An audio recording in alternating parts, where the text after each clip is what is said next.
So welcome to another Team CGC 9.8 video, and today kind of wanted to do a little bit something different.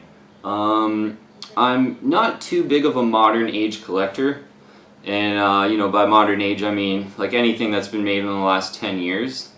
I don't delve into too much, mostly just in this for like nostalgic purposes and buying all those issues from pretty much the 80s and 90s that I lusted after as a kid. But I did get turned on by a new character that just came out, about a year ago now, I would say. And the character is really hot, and I was sort of turned on to it by someone at my local comic shop, and I ended up buying a 9.8 white pages of the first appearance of the character. And the character, it's the Batman Who Laughs. So Teen Titans 12 is going to be the first appearance of the Batman Who Laughs. This one's in the first print. There's a lot of like those foil editions going around, the convention foil editions. But this is a legit, first print of Teen Titans 12, first full appearance of the Batman Who Laughs. So, the Batman Who Laughs was part of the Dark Knight's Metal series, and basically he's kind of in an alternate universe. He's like Batman and Joker mixed together. So he is a villain apparently, and in this issue it's pretty cool. He mind controls the Riddler, and the Riddler kind of does his sort of his villainous activities on Earth, while the Batman Who Laughs is in his other dimension, all kind of creepy looking and everything. But yeah, just the concept alone, I was drawn to it. A huge Joker fan. So the idea that they're kind of melding Joker and Batman in an alternative universe is really cool. Another thing I really liked about it is Greg Capullo, who did a lot of Spawn work that I'm familiar with, and loved his work in Spawn. He did a lot of the initial art for the Batman Who Laughs, and there's a lot of Spawn elements within the Batman Who Laughs. He's kind of got the chains flowing around, so I thought that was really cool too. Now, this issue, the Teen Titans 12, it's getting quite hot right now, and if you listen to any of the other movies on this channel, that's kind of how you don't want to go about comic book investing, is buying the issues when they're so hot because the new movie just came out, or this being a new character that's really hot within the comic book community, like the Batman Who Laughs. You don't necessarily want to jump on those bandwagons. An issue that comes to mind is like Spider-Gwen #1, or the first Spider-Gwen. Like, those are just going for absurd prices. All having to do with, Into the Spider-Verse movie. When that came out, everyone was just kind of realized they didn't have any Spider-Gwen, and all the Spider-Gwen prices were, ridiculously high priced. And still are to this day. So some of these sort of hot trends kind of stick around for longer than you would think. But the Batman Who Laughs, it's a little bit different, I would say, than Spider-Gwen and some of the, like kind of Deadpool when it first came out, where there's like this huge pop culture movie, and like even like newbies and people that don't really know are getting into buying some of the issues and things like that. Whereas, the Batman Who Laughs, there's not really a movie, only really the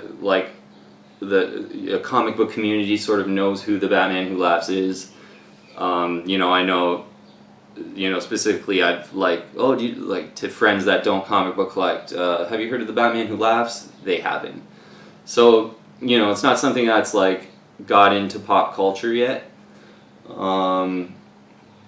So, I don't know, maybe I'm just making excuses to keep trying to buy these issues, but I have one 9.8 white pages. I purchased this last year for $320 Canadian, So that's going to put it about $250, $260 maybe US.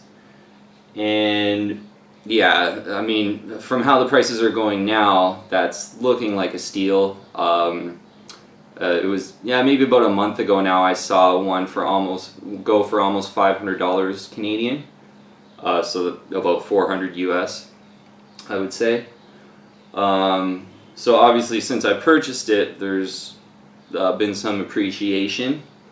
And yeah, you know what? With this one, it's obviously it's hot. It's a new character. It's a modern age, so it's not really my specialty. But I am tempted to kind of, look around in Canada, and I'm not really wanting to really bring one over the border or anything and pay extra duties and all that. So I am sort of looking for another Teen Titans 12 in the 9.8 white pages, because I do think I just want to get one more for some reason. Maybe if I even overpay a little bit for this one, and whereas this one I got a good deal on, and that kind of evens it out over time. And with this issue, I also bought 3 non-graded issues. So I have 3 Teen Titans 12's first prints that I bought last year, and yeah, I bought them basically anywhere from $60 to $80 Canadian. And yeah, those are, a lot of people are asking $150, $200 for those now, and they're kind of selling for about $100, I would say. With the odd one selling for that $150, because every now and then you do get someone grabbing those higher priced ones. So yeah, last year it really was something where I knew Dark Knight's Metal was quite hot, but not being such a modern guy with the modern age and sort of the pop culture of comic books, I'm not too into that.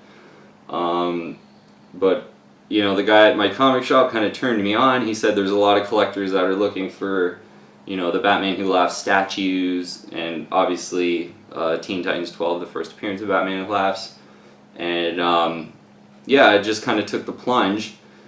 And yeah, again, I bought 3 rough copies and this. And it probably has so far been like the best buy for me as far as like appreciation wise. Buying a book, and then it's been about a year later, I would say now, and it's almost worth double of what I paid for it, which is a good feeling. So yeah, the Batman Who Laughs, I think it's a bit of a unique opportunity because it's popular with comic book geeks, but there's obviously not a movie. It's not in pop culture yet. So I think if you could find a decent deal on a CGC 9.8 Teen Titans 12 first appearance of Batman Who Laughs, I actually think this one could be worth chasing a hot comic. And maybe if it's rough copies you wanted to buy, obviously a lot more affordable. I didn't pick up the CGC ratio for this. Yeah, I didn't look it up. I would assume because it's a modern, it's probably doesn't really have that favorable of a 9.8 ratio. But yeah, I don't think you're really buying these type of books because they're rare in the 9.8s or whatever. Like that kind of becomes more important in the 80s and the 70s kind of. But in the modern, you're basically just buying for the coolness of the character. And obviously this is the first appearance of Batman Who Laughs. So down the line, if there is a Batman Who Laughs movie, or if the character continue to kind of keeps building momentum, and obviously they got the Batman Who Laughs #1 now in its own series, so it seems like DC's really going to run with it.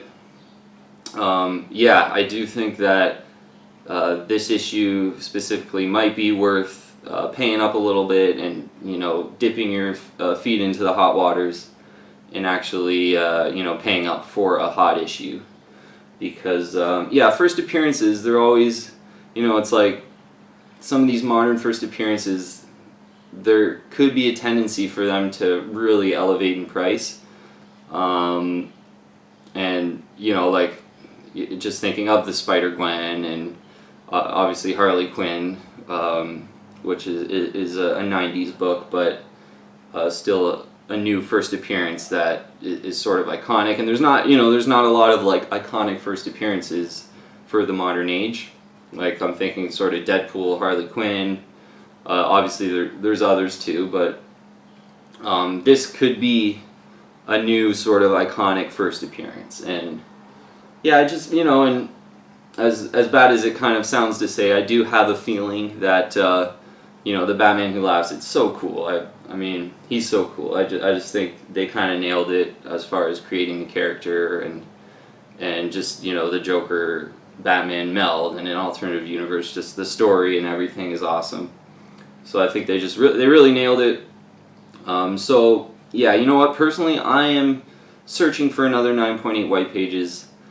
Who knows? I probably won't find one because I want it to be in Canada, so I don't have to ship it over the border. But who knows? Maybe sometimes in the States you can find a deal every now and then, and the shipping's reasonable, so that might happen as well. But yeah, normally I'm not one to recommend sort of chasing the hot issues, but yeah, Teen Titans 12 first print. You want to buy the first print too.